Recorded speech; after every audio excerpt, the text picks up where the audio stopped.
Auzubillahi minash-shaytanir-rajim. Bismillahir-rahmanir-rahim. Dear students, today we are continuing our chapter electrostatics, and the next most important topic, that one is Coulomb's law. आज हम जिस law के बारे में पढ़ेंगे उसका नाम क्या है? Coulomb's law.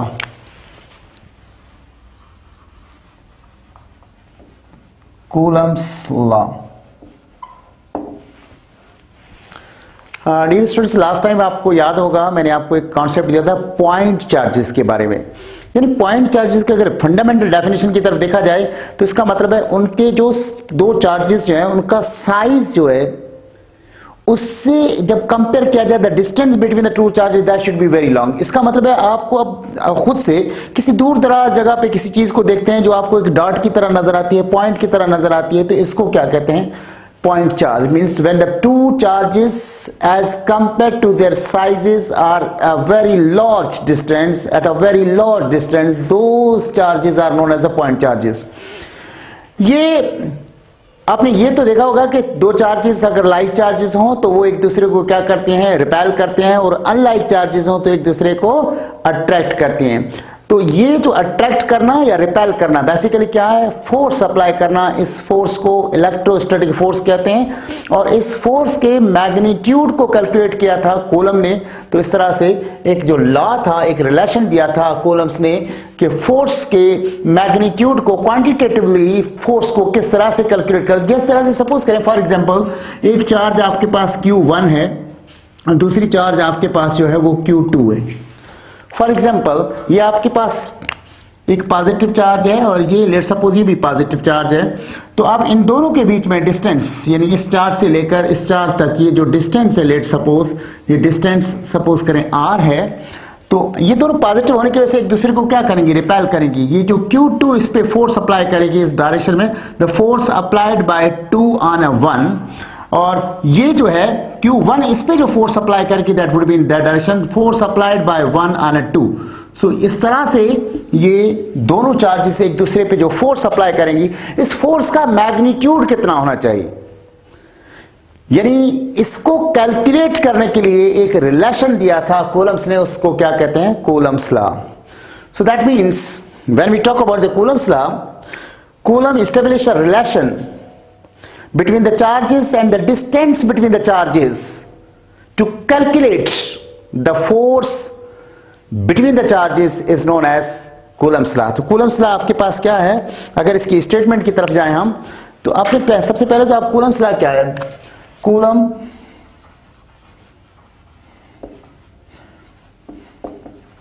stated a quantitative definition of force, a quantitative definition of force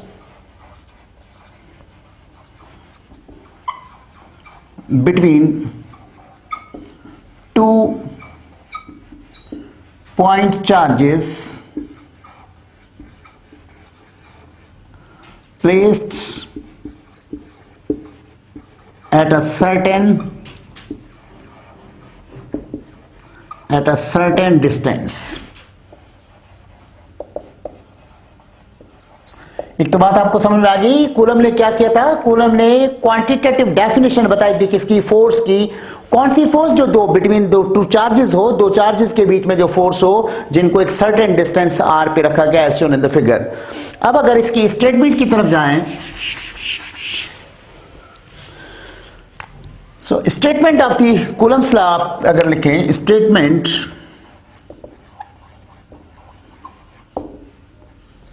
according to this law, the force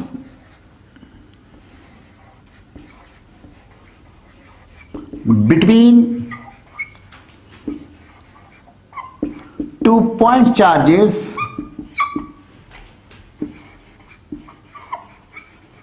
is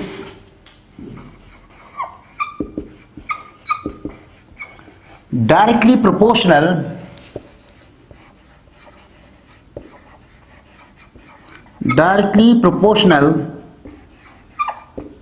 to the product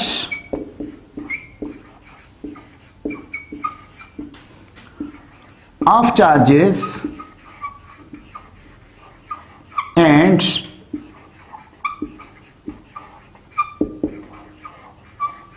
inversely proportional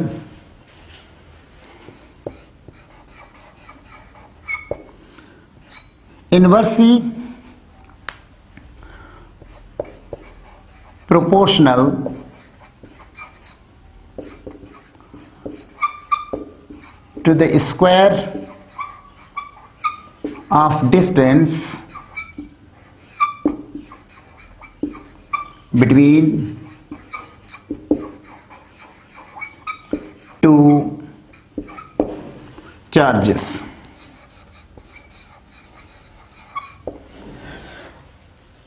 mathematic अगर इसको लिखा है हम तो if F is the force, that one is directly proportional to the product of the charges Q1 and Q2. Let's suppose this one is a one relation, and F is inversely proportional to the square of distance between them. This one is the second relation. देखें product की बात अगर रहे हैं, suppose करें एक charge आपके पास ये Q1 है और दूसरी चार्ज आपके पास Q2 है।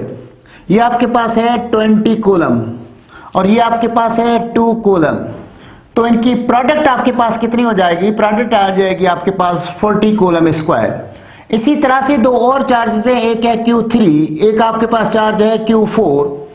और अगर यहां पे देखें, अगर ये 10 कूलम है और ये आपके पास 3 कूलम है, अगर इनको आप मल्टीप्लाई करें that would be 30 coulomb square. That means from these two examples the force between Q1 and Q2 is greater than the force between Q3 and Q4। तो ये प्रोडक्ट ख्याल से। उसके बाद सेकंड जो आपके पास है इनके डिस्टेंस के बीच में, अगर जिन चार्जेस के बीच में डिस्टेंस कम होगा उनके बीच में इलेक्ट्रोस्टैटिक फोर्स जो है वो ग्रेटर होगी। ये इनवर्स स्क्वायर लॉ को ओबे करता है। इनवर्स स्क्वायर लॉ क्या है इसी लेक्चर के दौरान मैं कोशिश करूंगा आपको बताऊं। So dear students, when you combine these two relations, ये आपके सामने जो आपने दो रिलेशंस दिए हैं,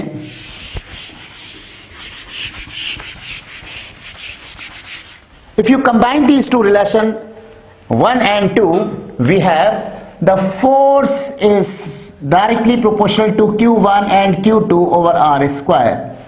To change the sign of the proportionality into equal, F is equal to K Q1 Q2 over R square, where ये जो K है, where K is the constant of proportionality, it depends on medium between them. ये जो Coulomb's constant के है ये बराबर होता है 1/4 पाई एप्सिलॉन नॉट के, अगर दो चार्जेस के बीच में फ्री स्पेस हो। तो फिर यहां पे अगर वैल्यूज इसकी पुट कर दी जाए 1/4 इंटू पाई की जगह पे 3.14 इंटू एप्सिलॉन नॉट क्या है? Permittivity of the free space, और इसकी वैल्यू होती है 8.85 इंटू 10 पावर -12, और इन सब को जब हम कैलकुलेट करेंगे तो आपके पास आंसर आ जाएगा 9 इंटू 10 पावर 9 न्यूटन मीटर स्क्वायर पर कूलम स्क्वायर। इसमें एक वैल्यू मैंने यूज की एप्सिलॉन नॉट के हवाले से। एप्सिलॉन नॉट है क्या चीज? Epsilon not is the permittivity of, it's a permittivity of free space। अब जब वर्ड हम यूज कर रहे हैं फ्री स्पेस, तो इससे उसका मतलब है दो charges, let suppose this one is one charge and that one is another charge. इन दो चार्जेस के बीच में अगर वैक्यूम हो तो उसको हम फ्री स्पेस कहेंगे। हालांकि एयर जो है वो मीडियम तो है, लेकिन उसकी परमिटिविटी जो है आप रिलेटिव परमिटिविटी 1 के बराबर होती है, तो उसको भी फ्री स्पेस कहा जाता है। याद रखिएगा, या तो दो चार्जेस के बीच में कुछ ना हो, वैक्यूम हो, या उनके बीच में अगर एयर मौजूद है, तब भी इन दोनों सूरतों में इसको क्या कहते हैं हम? फ्री। अभी आपने देखा स्टूडेंट्स, हमने एक बात की कि जो ये फोर्स जो है, जो या तो रिपल्सिव होती है या अट्रैक्टिव जो फोर्स होती है, ये जैसे जिस तरह से मैंने अभी एक बात बताई कि Q1 है और ये Q2 है, इनके बीच में ये डिस्टेंस आपका जो है, ये लेट सपोज ये R है, तो यहां पे जो फोर्स होगी, अगर ये दोनों पॉजिटिव है, late suppose this one is the positive, this one is also the positive, तो ये रिपल्सिव फोर्स होगी, force applied by 2 on a 1, और यहां पे जो फोर्स होगी apply, that will be the force applied by 1 on a 2। तो ये दोनों फोर्सेस, इनकी डायरेक्शन आपके पास आप देखेंगे तो ये क्या हो जाएगी, अपोजिट डायरेक्शन में, बिकॉज रिपल्सिव फोर्स है। लेकिन एक और जो इंपॉर्टेंट पॉइंट, जो न्यू पॉइंट आपके लिए हो सकती है, वो ये है, this force always acts along the line joining these charges. ये जो लाइन है, ये फोर्स इसी लाइन पे ही हो सकती है, ये फोर्स कहीं यहां पर नहीं हो सकती, ये फोर्स कहीं यहां पर नहीं हो सकती। Force, these forces, whether the force applied by Q1 or the force applied by Q2 will be along the same line। इसी तरह से एक टर्म और मैंने अभी ला समझाते हुए एक यूज किया था, और वो आपके पास था इनवर्स स्क्वायर लॉ। ये इनवर्स स्क्वायर लॉ जो इसमें यूज हो रहा है, इसका मतलब है force is inversely proportional to the square of the distance. से क्या मुराद, ये इनवर्स लॉ कहलाता है। अगर इसको आप ग्राफिकली ड्रा करें, या आप सपोज करें आपके पास जो है वो डिस्टेंस बिटवीन द चार्जेस आ गया, या आप कह सकते हैं चार्जेस के बीच में सेपरेशन इसको कह सकते हैं, और यहां पे आपके पास फोर्स आ जाए, तो आपके पास ऐसे एक तरह की ऐसे कर्व बनती है। तो ये जो लॉ है inverse square law, inverse square law होता है जैसे लेट सपोज अगर दो चार्जेस के बीच में, सपोज करें ये Q1 और Q2, इसके बीच में डिस्टेंस जो है, फॉर एग्जांपल ये डिस्टेंस 10 सेंटीमीटर है, अगर उसको हाफ कर दिया जाए, यानी 5 सेंटीमीटर का अगर हाफ कर दिया जाए, तो इसका मतलब F इज अब जो न्यू फोर्स हो गया, F is proportional to 1/R/2 का square, that means F dash is equal to 4/R square. आप ये आप देख रहे हैं एक बात, यानी इसका मतलब है जो न्यू फोर्स जो आपकी बनेगी, that will be 4 times greater than the force when there was the R। तो आपने देखा कि रेडियस को हमने 2 टाइम्स डिक्रीज किया, हाफ करने का मतलब क्या, 2 टाइम्स डिक्रीज किया, तो 4 टाइम्स जो है फोर्स इंक्रीज हो गई। This is known as the inverse law. इसी तरह से अगर रेडियस को 3 टाइम्स अगर आप डिक्रीज करेंगे, तो 3 का स्क्वायर क्या हो जाता है 9, तो ये फोर्स जो है 9 टाइम्स इंक्रीज हो जाएगी। इसी तरह से अगर डिस्टेंस को डबल किया जाए, तो फोर्स आपकी 4 टाइम्स डिक्रीज हो जाएगी। इसी तरह से रेडियस को अगर 3 टाइम्स इंक्रीज किया जाए, तो फोर्स आपकी 9 टाइम्स जो increase. This is known as the inverse square law. I hope you got these 2 terms as well. अच्छा, इसके बाद जो है परमिटिविटी की जो हम बात कर रहे थे, कि परमिटिविटी ऑफ फ्री स्पेस जो है, फ्री स्पेस का तो आपको मेरा ख्याल है कॉन्सेप्ट समझ में आ गया कि फ्री स्पेस किसको कहते हैं। उसका मतलब है उसके बीच में कुछ ना हो। जब हम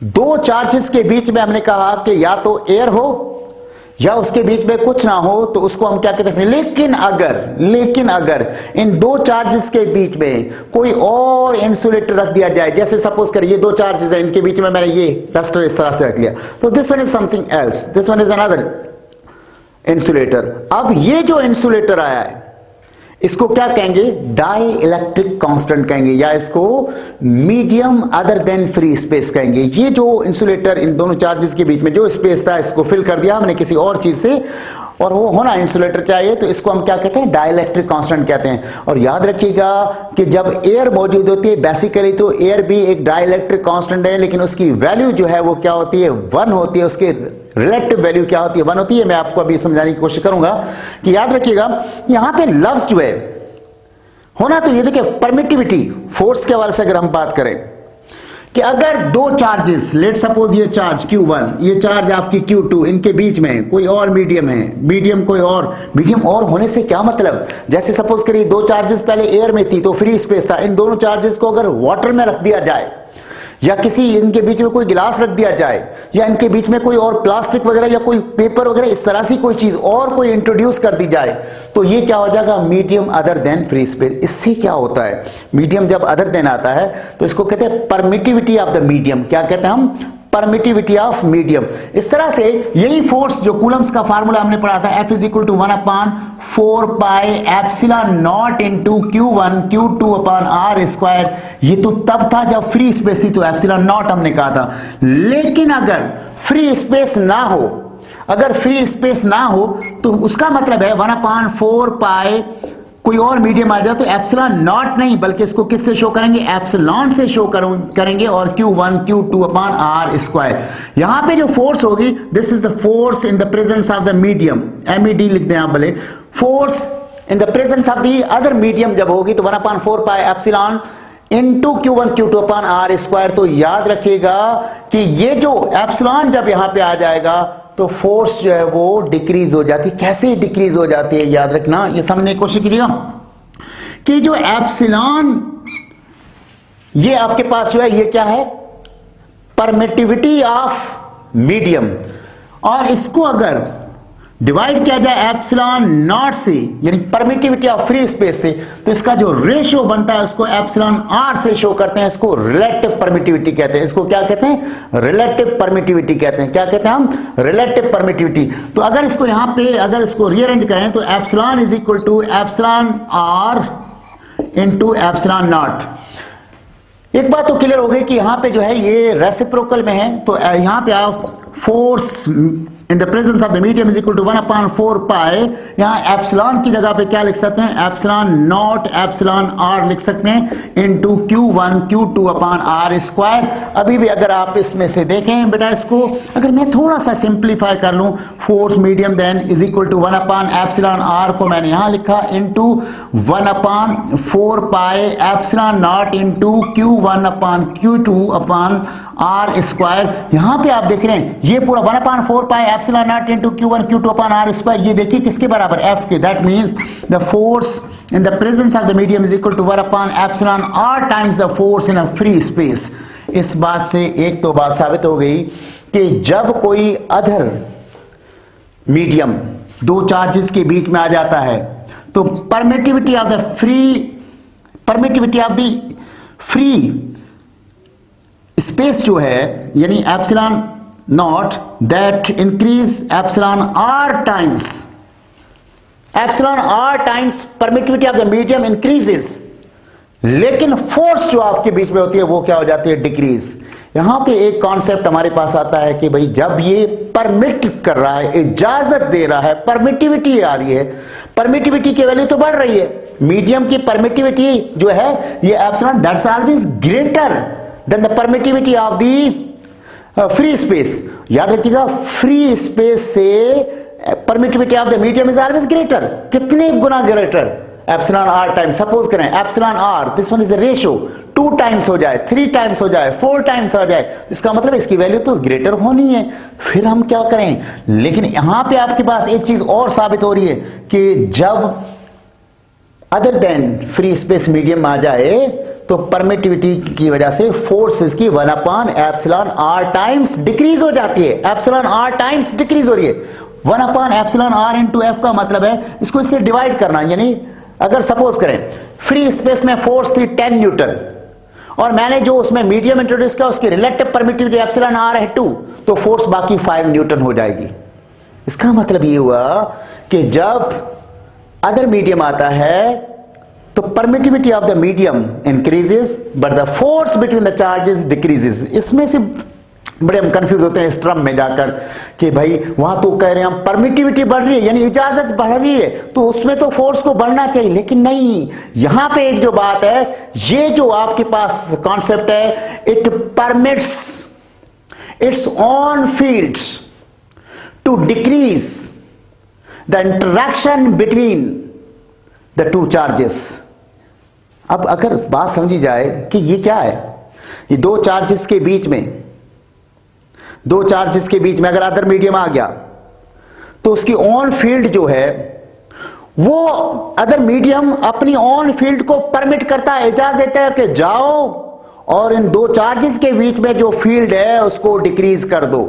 जब वो फील्ड डिक्रीज होगी तो फोर्स भी दोनों चार्जेस के बीच में डिक्रीज हो जाएगी।